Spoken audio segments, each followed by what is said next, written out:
દરેક નીતિની સામે કાયદાની રીતે ઊભો રહેતો SSK ન્યૂઝ ચેનલ। દિલ્હી પોલીસના જાપ્તામાંથી ભાગી છૂટેલા દુષ્કર્મ અને પોક્સોના આરોપીને સુરતના સચિન વિસ્તારમાંથી ક્રાઇમ બ્રાન્ચે ઝડપી પાડ્યો છે।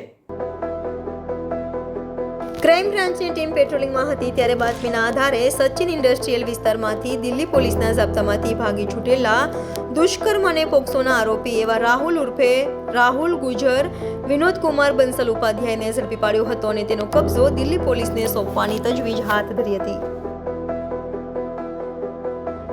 સુરત શહેરમાં નાસ્તા પડતા આરોપીઓ તથા પેરોલ જમ્પ આરોપીને પકડવાની જે ઝુંબેશ ચાલી રહી છે એ ઝુંબેશ અંતર્ગત દિલ્હી માલવીયનગર પોલીસમાં 9/7/2024ના રોજ એક દુષ્કર્મનો આરોપી જાપ્તામાંથી ભાગી ગયેલાનો ગુનો નોંધાયેલ છે।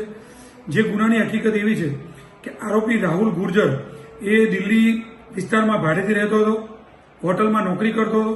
એની ગર્લફ્રેન્ડ છે બબીતા, એને બંને જણા સાથે મકાનમાં ભાડે રહેતા હતા। જે મકાન માલિકની પુત્રી છે ઉંમર વર્ષ 13ની, એને મીઠાઈમાં નશાકારક દવા પીવડાવી બેભાન કરી એના પર દુષ્કર્મ કરી અને નાસી ગયેલો હતો અને વારંવાર દુષ્કર્મ કરતો હતો।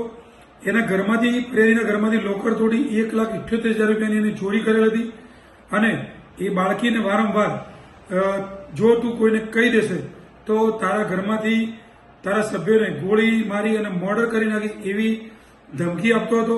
એટલે બાળકી ચૂપ રહેલી હતી। એ બાબતનો ગુનો દિલ્હી માલવીયનગર પોલીસમાં દાખલ થયેલો હતો। ત્યારબાદ જે આરોપી જાપ્તામાંથી ભાગી ગયો હતો એનો ગુનો ઉત્તર પ્રદેશ મુઝફ્ફરનગરમાં દાખલ કરવામાં આવેલ હતો। એ આરોપીની બાતમી ખાનગી રાહે મળતા કે જે આરોપી સુરત શહેરમાં સચિન ઇન્ડસ્ટ્રીયલ વિસ્તારમાં રહે છે એવી બાતમીના આધાર પર આરોપી રાહુલ ઉર્ફે રાહુલ ગુર્જર ઉંમર વર્ષ 20નાને સુરત ક્રાઇમ બ્રાન્ચે ઝડપી પાડેલ છે। દિલ્હી પોલીસને જાણ કરી છે। દિલ્હી પોલીસ આવી અને આરોપીને લઈ જશે। આ આરોપીનો ગુનાહિત ઇતિહાસ ઉત્તરાખંડમાં એક ચોરીના ગુનામાં આરોપી 2 માસ જેલમાં રહેલ છે।